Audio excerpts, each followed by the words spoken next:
Хабарымыз жалғастырамыз. Атырау соты 23 жастағы жігітті пышақтап өлтіргендерге қатаң жаза кесті. Жаңа өзеннен қыдырып келіп жазықсыз жанды жер жастандырған Абай Бимұқанов 19 жыл, ал Ернұр Аманов енді 16 жылын темір торда өткізуі тиіс. Бұл екеуінің қанды қылмысы бақылау камерасына түсіп қалып, кейін ол таспа ғаламторда тараған болатын. Айта кетейік, марқұмның артында жұбайы мен 2 жасар баласы қалды. Қожақанат Нұржановты 10 шақты жерден пышақтап өлтіргендерге қатысты іске бір айда соңғы нүкте қойылып отыр.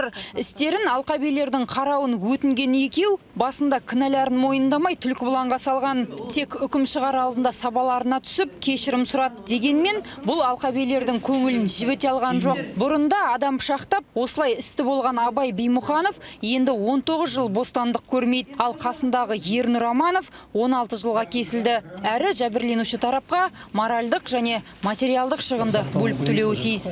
Азаматтық талап қоюшы Сәрсенбаеваның пайдасына 4 миллион 138 мың 755 мың теңге мүліктік залалды және 2 миллион теңге моральдық залалды Бимұқанов пен Амановтан үлестік тәртіпте әрқайсынан 3 миллион 54 мың 378 мың теңге жәбірленушінің пайдасы өндірілсін.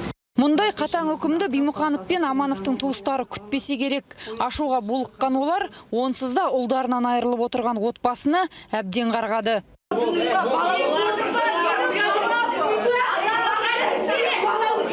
Ал марқұмның туыстары басында оларды өмір бойына қамауды талап еткенімен, алқабилер кескен үкіммен келісеміз деп отыр. Ату жазасы болмаған өте өкінішті. Бүгін енді соттың үкімі шықты.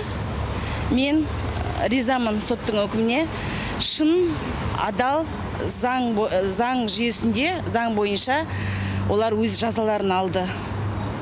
Еске салса, қанды оқиға ақпан айында болған. Кафенің алдында Қожақанат Нұржановқа қайта-қайта пышақ сұққылап жатқандардың әрекеті камераға түсіп қалған еді. Кейін тіпті әлеуметтік желілерге тарап, қызу талқыланған. Осы оқиғаға байланысты қозғалған қылмыстық істе әуелгіде біраз түсініспеушілік тудырғанды. Өйткені сол кезде күдіктілерге қылмыстық кодекстің бұзақылық және қасақана ауыр зиян келтіру бабы бойынша айып тағылды.